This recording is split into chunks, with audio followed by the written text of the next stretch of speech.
Uncle Tom's Cabin by Harriet Beecher Stowe. Chapter 4. An Evening in Uncle Tom's Cabin. The cabin of Uncle Tom was a small log building close adjoining to "the house," as the negro par excellence designates his master's dwelling. In front it had a neat garden patch where, every summer, strawberries, raspberries, and a variety of fruits and vegetables flourished under careful tending. The whole front of it was covered by a large scarlet bignonia and a native multiflora rose, which, in twisting and interlacing, left scarce a vestige of the rough logs to be seen. Here also in summer various brilliant annuals, such as marigolds, petunias, 4 o'clocks, found an indulgent corner in which to unfold their splendors, and were the delight and pride of Aunt Chloe's heart. Let us enter the dwelling. The evening meal at the house is over, and Aunt Chloe, who presided over its preparations as head cook, has left to inferior officers in the kitchen the business of clearing away and washing dishes, and come out into her own snug territories to get her old man's supper. Therefore, doubt not that it is her you see by the fire, presiding with anxious interest over certain frizzling items in a stew-pan, and anon, with grave consideration, lifting the cover of a bake-kettle, from whence steam forth indubitable intimations of something good. A round, black, shining face is hers, so glossy as to suggest the idea that she might have been washed over with white of eggs, like one of her own tea-rusks. Her whole plump countenance beams with satisfaction and contentment from under her well-starched checked turban, bearing on it, however, if we must confess it, a little of that tinge of self-consciousness which becomes the first cook of the neighborhood, as Aunt Chloe was universally held and acknowledged to be. A cook she certainly was, in the very bone and center of her soul.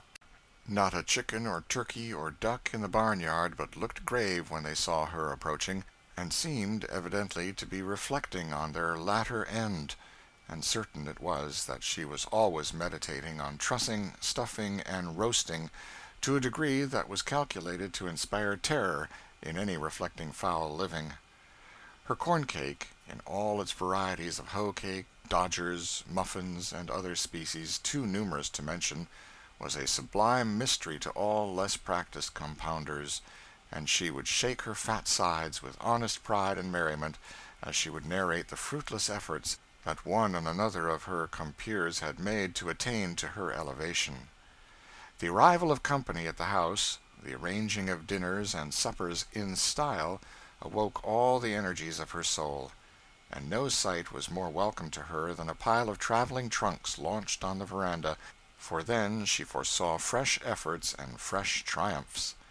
Just at present, however, Aunt Chloe is looking into the bake-pan, in which congenial operation we shall leave her till we finish our picture of the cottage. In one corner of it stood a bed, covered neatly with a snowy spread, and by the side of it was a piece of carpeting of some considerable size. On this piece of carpeting Aunt Chloe took her stand, as being decidedly in the upper walks of life, and it and the bed by which it lay, and the whole corner, in fact, were treated with distinguished consideration, and made, so far as possible, sacred from the marauding inroads and desecrations of little folks. In fact, that corner was the drawing-room of the establishment. In the other corner was a bed of much humbler pretensions, and evidently designed for use.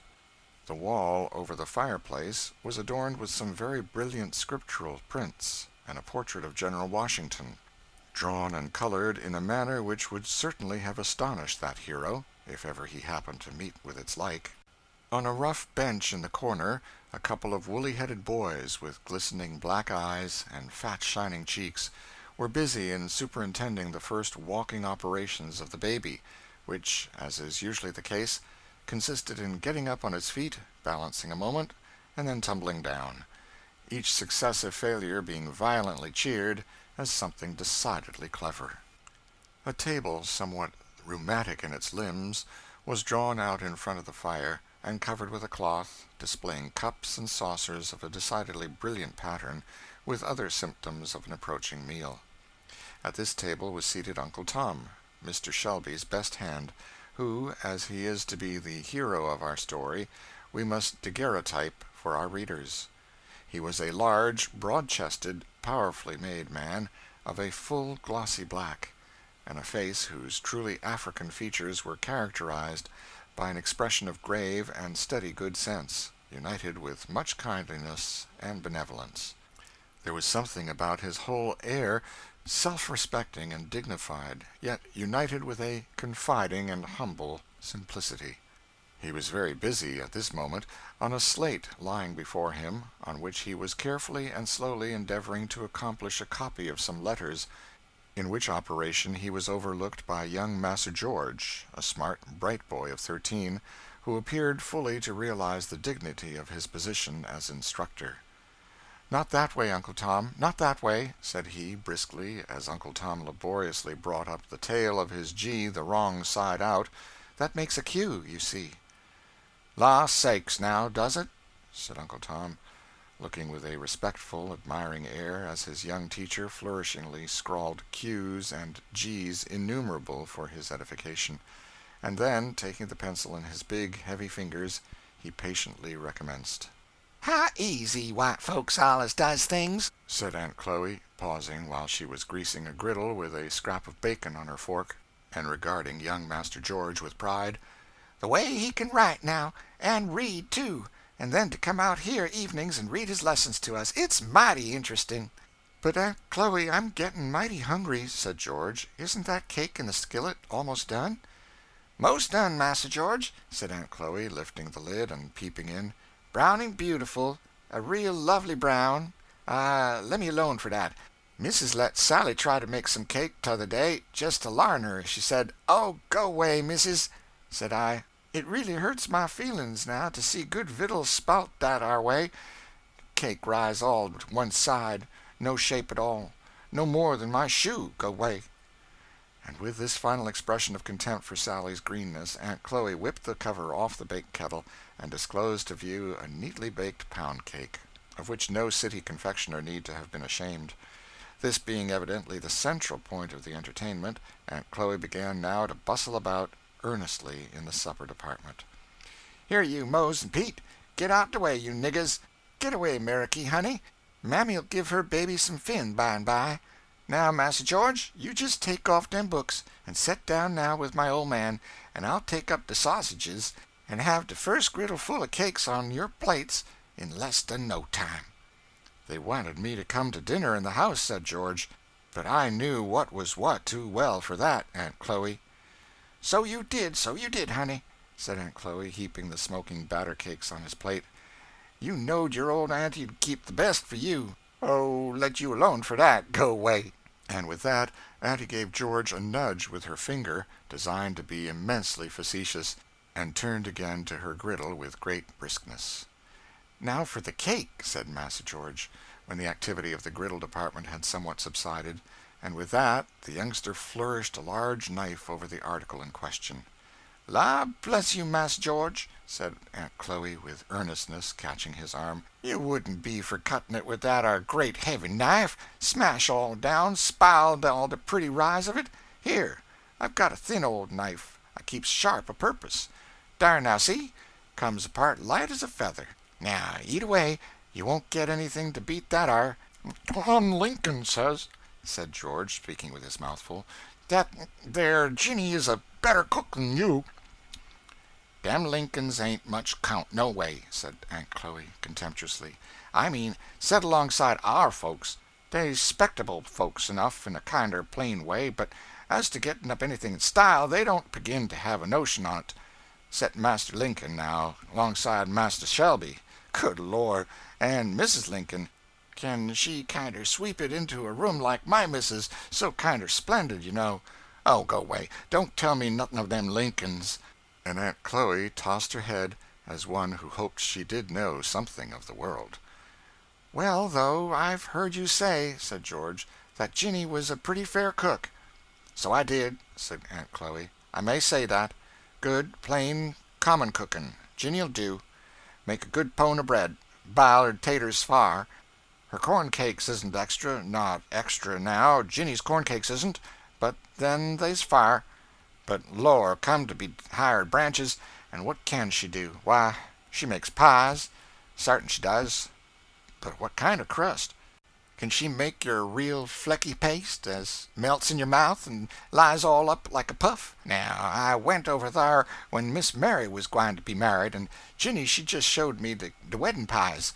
Jinny and I is good friends, you know. I never said nothing. But go 'long, Master George. Why, I shouldn't sleep a wink for a week if I had a batch of pies like them are. Why, they wa'n't no count 'tall. I suppose Jinny thought they were ever so nice, said George. Thought so, didn't she? Thar she was, showing 'em as innocent. You see, it's just here Jinny don't know. Lor, the family ain't nothing. She can't be 'spected to know. 'Tain't no fault of 'em. Oh, Master George, you doesn't know half your privileges in your family in bringing up. Here Aunt Chloe sighed and rolled up her eyes with emotion. I'm sure, Aunt Chloe, I understand. My pie and pudding privileges, said George. Ask Tom Lincoln if I don't crow over him every time I meet him.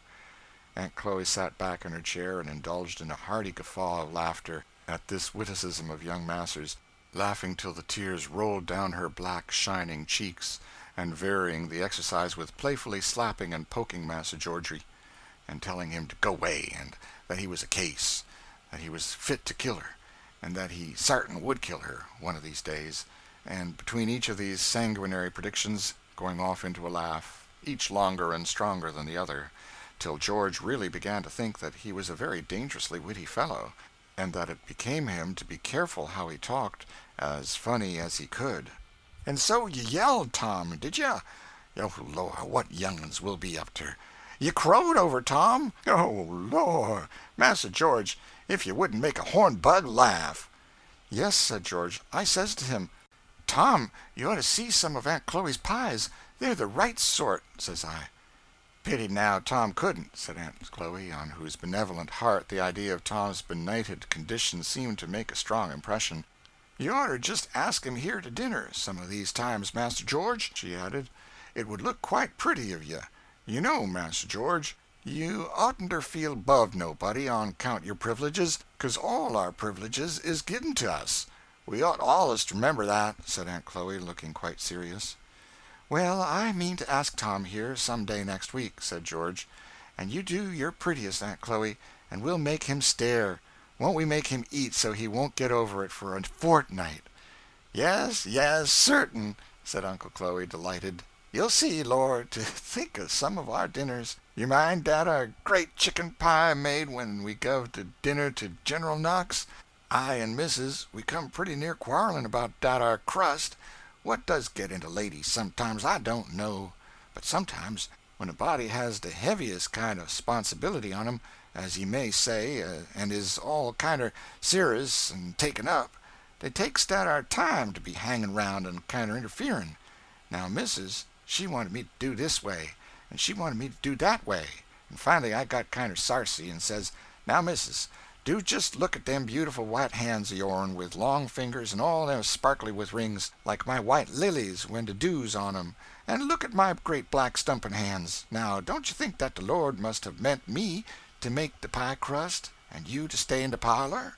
Dar, I was just so sarcy, Master George. And what did Mother say? Said George. Say? Why, she kinder larfed in her eyes, them great handsome eyes of hern.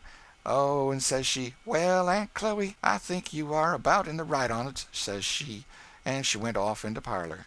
She oughter cracked me over the head for being so sarcy, but thar's whar 'tis. I can't do nothing with ladies in the kitchen. Well, you made out well with that dinner. I remember everybody said so, said George. Didn't I? And wa'n't I behind the dining-room door that berry day? And didn't I see the General pass his plate 3 times for some more that berry pie? And says he, You must have an uncommon cook, Mrs. Shelby. Lord, I was fit to split myself. And the General, he knows what cooking is, said Aunt Chloe, drawing herself up with an air. Very nice man, the General. He comes of one of the very fustest families in old Virginny. He knows what's what, now, as well as I do, the General. You see, there's pants in all pies, Master George, but 'tain't everybody knows what they is, or as orter be. But the General, he knows. I knew by his marks he made. Yes, he knows what the pints is. By this time Master George had arrived at that pass to which even a boy can come, under uncommon circumstances when he really could not eat another morsel, and, therefore, he was at leisure to notice the pile of woolly heads and glistening eyes which were regarding their operations hungrily from the opposite corner. "Here, you, Mose, Pete," he said, breaking off liberal bits and throwing it at them. "You want some, don't you? Come, Aunt Chloe, bake them some cakes." And George and Tom moved to a comfortable seat in the chimney corner, while Aunt Chloe, after baking a goodly pile of cakes, took her baby on her lap and began alternately filling its mouth and her own, and distributing to Mose and Pete, who seemed rather to prefer eating theirs as they rolled about on the floor under the table, tickling each other and occasionally pulling the baby's toes. "Oh, go 'long, will you?" said the mother, giving now and then a kick in a kind of a general way under the table when the movement became too obstreperous. "Can't you be decent when white folks comes to see you? Stop that ar, now, will you? Better mind yourselves, or I'll take you down a buttonhole lower when Massa George is gone." What meaning was couched under this terrible threat, it is difficult to say, but certain it is that its awful indistinctness seemed to produce very little impression on the young sinners addressed. "Law, now," said Uncle Tom, "they are so full of tickle all the while. They can't behave theirselves." Here the boys emerged from under the table, and, with hands and faces well plastered with molasses, began a vigorous kissing of the baby. "Get along with you," said the mother, pushing away their woolly heads. "You'll all stick together and never get clar if you do that fashion. Go along to spring and wash yourselves," she said, seconding her exhortations with a slap which resounded very formidably, but which seemed only to knock out so much more laugh from the young ones as they tumbled precipitately over each other out the doors, where they fairly screamed with merriment. "Did you ever see such aggravating young'uns?" said Aunt Chloe, rather complacently, as, producing an old towel kept for such emergencies, she poured a little water out of the cracked teapot on it and began rubbing off the molasses from the baby's face and hands. And, having polished her till she shone, she set her down in Tom's lap, while she busied herself in clearing away supper. The baby employed the intervals in pulling Tom's nose, scratching his face, and burying her fat hands in his woolly hair, which last operation seemed to afford her special content. "Ain't she a pert young'un?" said Tom, holding her from him to take a full-length view. Then, getting up, he set her on his broad shoulder and began capering and dancing with her, while Master George snapped at her with his pocket-handkerchief, and Mose and Pete, now returned again, roared after her like bears, till Aunt Chloe declared that they fairly took her head off with their noise. As, according to her own statement, this surgical operation was a matter of daily occurrence in the cabin, the declaration no whit abated the merriment, till every one had roared and tumbled and danced themselves down to a state of composure. "Well, now, I hopes you're done," said Aunt Chloe, who had been busy in pulling out a rude box of a trundle bed, "and now you and Mose and Pete get into thar, for we's going to have the meetin'." "Oh, Mother, we don't want her. We wants to sit up to meetin'. Meetin' is so cur'ous. We likes 'em." "La, Aunt Chloe, shove it under and let 'em sit up," said Master George decisively, giving a push to the rude machine. Aunt Chloe, having thus saved appearances, seemed highly delighted to push the thing under, saying as she did so, "Well, maybe 'twill do 'em some good." The House now resolved itself into a committee of the whole to consider the accommodations and arrangements for the meeting. "What we's to do for cheers now, I declare I don't know," said Aunt Chloe. As the meeting had been held at Uncle Tom's weekly for an indefinite length of time, without any more cheers, there seemed some encouragement to hope that a way would be discovered at present. "Old Uncle Peter sung both de legs out of that oldest cheer last week," suggested Mose. "You go 'long. I'll bound you pulled 'em out. Some of yours shines," said Aunt Chloe. "Well, it'll stand, if it only keeps jam up against the wall," said Mose. "Then Uncle Peter mustn't sit in it, 'cause he allus hitches when he gets a singin'. He hitched pretty nigh across the room, t'other night," said Pete. "Good Lord, get him in it, then," said Mose. "And then he'd begin, 'Come, saints and sinners, hear me tell,' and then down he'd go." And Mose imitated precisely the nasal tones of the old man tumbling on the floor to illustrate the supposed catastrophe. "Come now, be decent, can't you?" said Aunt Chloe. "Ain't you ashamed?" Master George, however, joined the offender in the laugh, and declared decidedly that Mose was a buster. so the maternal admonition seemed rather to fail of effect. "Well, old man," said Aunt Chloe, "you'll have to tote in them our barrels." "Mother's barrels is like dat ar widder's Massa George was readin' 'bout in de good book. Dey never fails," said Mose aside to Peter. "I'm sure one of 'em caved in last week," said Pete, "and let 'em all down in the middle o' dat singin'. Dat ar was failin', warn't it?" During this aside between Mose and Pete, 2 empty casks had been rolled into the cabin, and being secured from rolling by stones on each side, boards were laid across them, which arrangement, together with the turning down of certain tubs and pails, and the disposing of the rickety chairs, at last completed the preparation. "Massa George is such a beautiful reader now, I know he'll stay to read for us," said Aunt Chloe. "'Pears like 'twill be so much more interestin'." George very readily consented, for your boy is always ready for anything that makes him of importance. The room was soon filled with a motley assemblage, from the old gray-headed patriarch of 80 to the young girl and lad of 15. A little harmless gossip ensued, on various themes, such as where old Aunt Sally got her new red headkerchief, and how Missus was going to give Lizzie that spotted muslin gown when she got her new barrage made up, and how Massa Shelby was thinking of buying a new sorrel colt that was going to prove an addition to the glories of the place. A few of the worshippers belonged to families hard by, who had got permission to attend, and who brought in various choice scraps of information about the sayings and doings at the house and on the place, which circulated as freely as the same sort of small change does in higher circles. After a while the singing commenced, to the evident delight of all present. Not even all the disadvantage of nasal intonation could prevent the effect of the naturally fine voices in airs at once wild and spirited. The words were sometimes the well-known and common hymns sung in the churches about, and sometimes of a wilder, more indefinite character, picked up at camp meetings. The chorus of one of them, which ran as follows, was sung with great energy and unction: "Die on the field of battle, die on the field of battle, glory in my soul." Another special favorite had oft repeated the words: "Oh, I'm going to glory, won't you come along with me? Don't you see the angels beckoning and calling me away? Don't you see the golden city and the everlasting day?" There were others which made incessant mention of Jordan's banks, and Canaan's fields, and the New Jerusalem, for the negro mind, impassioned and imaginative, always attaches itself to hymns and expressions of a vivid and pictorial nature; and as they sung, some laughed, and some cried, and some clapped hands or shook hands rejoicingly with each other, as if they had fairly gained the other side of the river. Various exhortations or relations of experience followed, and intermingled with the singing. One old gray-headed woman, long past work, but much revered as a sort of chronicle of the past, rose, and leaning on her staff, said: "Well, chillen, well, I'm mighty glad to hear y'all and see y'all once more, 'cause I don't know when I'll be gone to glory. But I've done got ready, chillen. 'Pears like I'd got my little bundle all tied up and my bonnet on, just a-waiting for the stage to come along and take me home. Sometimes in the night I think I hear the wheels a-rattling, and I'm looking out all the time. Now you just be ready, too, for I tell you all, chillen," she said, striking her staff hard on the floor, "dat ar glory is a mighty thing.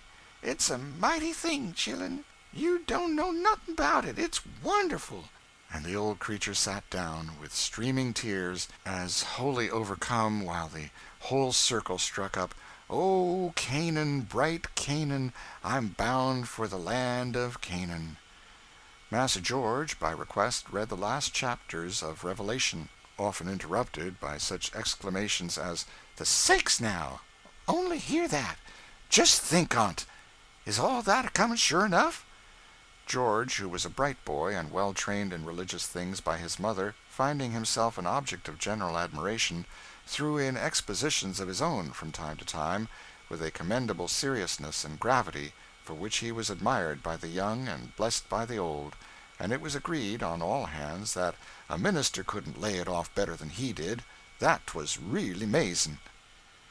Uncle Tom was a sort of patriarch in religious matters in the neighborhood, Having naturally an organization in which the morale was strongly predominant, together with a greater breadth and cultivation of mind than obtained among his companions, he was looked up to with great respect as a sort of minister among them, and the simple, hearty, sincere style of his exhortations might have edified even better educated persons, but it was in prayer that he especially excelled. Nothing could exceed the touching simplicity, the childlike earnestness of his prayer, enriched with the language of Scripture, which seemed so entirely to have wrought itself into his being as to have become a part of himself, and to drop from his lips unconsciously. In the language of a pious old negro, he "prayed right up." And so much did his prayer always work on the devotional feelings of his audiences that there seemed often a danger that it would be lost altogether in the abundance of the responses which broke out everywhere around him. While this scene was passing in the cabin of the man, one quite otherwise passed in the halls of the master. The trader and Mr. Shelby were seated together in the dining room aforenamed, at a table covered with papers and writing utensils. Mr. Shelby was busy in counting some bundles of bills, which, as they were counted, he pushed over to the trader, who counted them likewise. "All fair," said the trader, "and now for signing these ere." Mr. Shelby hastily drew the bills of sale toward him, and signed them, like a man that hurries over some disagreeable business, and then pushed them over with the money. Haley produced from a well-worn valise a parchment, which, after looking over it a moment, he handed to Mr. Shelby, who took it with a gesture of suppressed eagerness. "Well, now, the thing's done," said the trader, getting up. "It's done," said Mr. Shelby, in a musing tone, and fetching a long breath, repeated, "It's done." "You don't seem to feel much pleased with it, 'pears to me," said the trader. "Haley," said Mr. Shelby, "I hope you'll remember that you promised on your honor you wouldn't sell Tom without knowing what sort of hands he's going into." "Why, you's just done it, sir," said the trader. "Circumstances, you well know, obliged me," said Shelby, haughtily.